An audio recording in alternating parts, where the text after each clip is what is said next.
Polemik antara Tentara Nasional Indonesia, TNI, dan CEO Malaka Project, Ferry Irwandi, terus bergulir. Setelah rencana pelaporan kasus dugaan pencemaran nama baik terganjal putusan Mahkamah Konstitusi, MK, TNI kini mengkaji dugaan tindak pidana lain yang dianggap lebih serius. Kepala Pusat Penerangan, Kapuspen, TNI Brigjen TNI, Mar. Freddy Ardiansyah mengungkapkan bahwa hasil patroli siber menemukan indikasi adanya dugaan pelanggaran hukum lain dari Ferry Irwandi. Namun, kami menemukan indikasi tindak pidana lain yang sifatnya lebih serius, kata Freddy kepada Kompas.com, Kamis, tanggal 11 September tahun 2025. Menurut Freddy, temuan itu masih dibahas secara internal untuk menyusun konstruksi hukum yang tepat. Dia menegaskan bahwa TNI tetap berpegang pada prinsip taat hukum dan menghormati kebebasan berekspresi warga negara. Prinsipnya, TNI sangat menghormati hukum, TNI akan taat hukum, TNI tidak akan membatasi dan sangat menghormati kebebasan berpendapat, kebebasan berekspresi bagi setiap warga negara, ujarnya. Namun, dia mengingatkan semua pihak agar kebebasan berpendapat dan berekspresi tersebut tidak dijadikan alasan untuk menyebarkan fitnah atau disinformasi.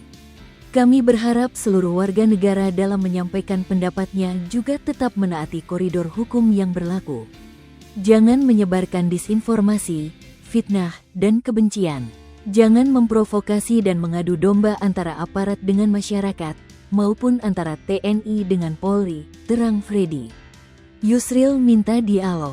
Langkah TNI yang mencari celah untuk memidanakan Ferry ini agaknya bertentangan dengan sikap Menteri Koordinator Bidang Hukum, HAM, Imigrasi, dan Pemasyarakatan Yusril Ihza Mahendra yang mengimbau TNI menempuh jalur dialog ketimbang mengupayakan pidana.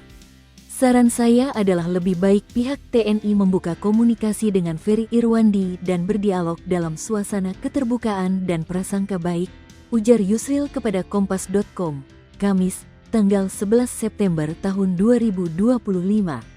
Menurut Yusril, langkah pidana harus ditempuh sebagai jalan terakhir, apabila dialog benar-benar menemui jalan buntu.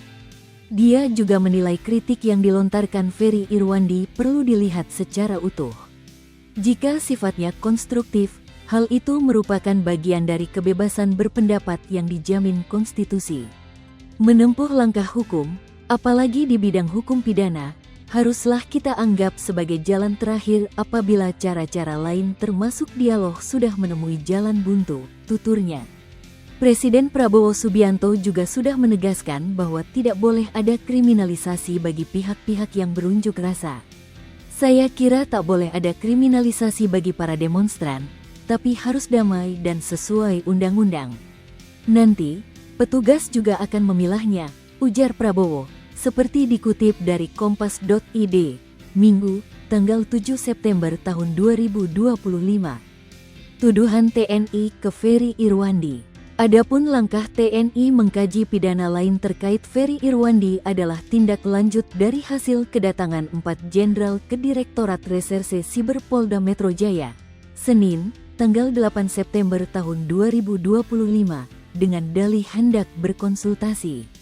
Mereka yang datang adalah Dansat Siber TNI Brigjen Juwinta Omboh Sembiring, dan Puspom Maijen Yusri Nuryanto, Kapuspen TNI Brigjen Freddy Ardiansyah, dan Kababinkum TNI Laksda Farid Ma'ruf. Konsultasi itu dilakukan setelah TNI menilai ada pernyataan dan unggahan Ferry Irwandi di media sosial yang dianggap berisi provokasi, fitnah, kebencian, serta framing negatif terhadap institusi TNI. Intinya, ada dugaan pernyataannya di ruang publik, baik melalui media sosial maupun wawancara, yang berisi upaya-upaya provokatif, fitnah, kebencian, serta disinformasi yang dimanipulasi dengan framing untuk menciptakan persepsi dan citra negatif, kata Freddy. Wakil Direktur Reserse Siber Polda Metro Jaya AKBP Fian Yunus mengonfirmasi bahwa konsultasi tersebut berkaitan dengan rencana pelaporan dugaan pencemaran nama baik. Namun, polisi menegaskan, TNI sebagai institusi tidak bisa menggunakan pasal pencemaran nama baik dalam Undang-Undang Informasi dan Transaksi Elektronik (ITE). Kan menurut MK, institusi enggak bisa melaporkan, harus pribadi kalau pencemaran nama baik, kata Fian. Yusril mendukung penjelasan kepolisian yang merujuk pada putusan MK nomor 105, PU 22, 2024. Putusan itu menegaskan bahwa frasa "orang lain" dalam pasal 27 UU ITE hanya berlaku bagi individu, bukan institusi negara. Saya berpendapat jawaban polisi sudah benar. Pihak yang bisa mengadukan kepada polisi sebagai korban dari pencemaran nama baik hanyalah person individu, bukan institusi, meskipun institusi dalam tindakannya akan diwakili oleh individu yang konkret, ujar Yusril. Menurut Yusril, pasal pencemaran nama baik dalam UU ITE merupakan delik aduan yang hanya bisa diproses apabila individu yang dirugikan mengajukan laporan langsung.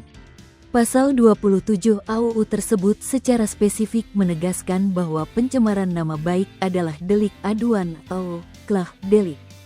Jadi, aparat penegak hukum tidak dapat mengusut tindak pidana pencemaran nama baik yang dilakukan seseorang tanpa orang yang menjadi korban mengadukan perbuatan tersebut kepada penegak hukum, kata Yusril.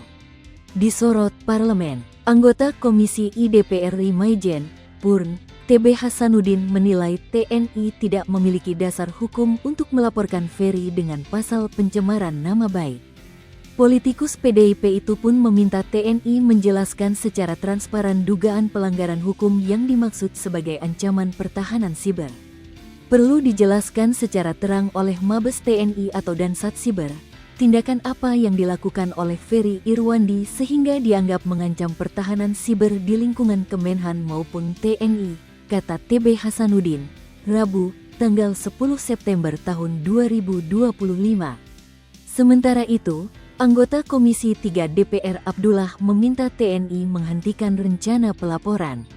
Menurut dia, langkah tersebut tidak hanya bertentangan dengan putusan MK, tetapi juga bisa mempersempit ruang demokrasi. Saya menilai tak perlu dilanjutkan, karena rencana pelaporan tersebut tidak sesuai dengan UUD 1945, UU TNI, dan putusan MK perkara nomor 105, PU 22, 2024, ujar Abdullah. Kamis, tanggal 11 September tahun 2025. Abdullah mengingatkan bahwa kebebasan berpendapat dan ruang kritik masyarakat dijamin oleh konstitusi. Ini adalah mekanisme yang mesti dijalankan untuk terus meningkatkan kualitas demokrasi melalui partisipasi rakyat dan check and balances antar lembaga, tutur dia. Oleh karena itu, Abdullah mendorong TNI agar tetap profesional dalam menjalankan tugasnya, serta menghormati supremasi sipil. Artinya menghormati supremasi sipil, menghormati HAM, dan berpegang pada jati diri bangsa, katanya. Download Tribun X sekarang, menghadirkan lokal menjadi Indonesia.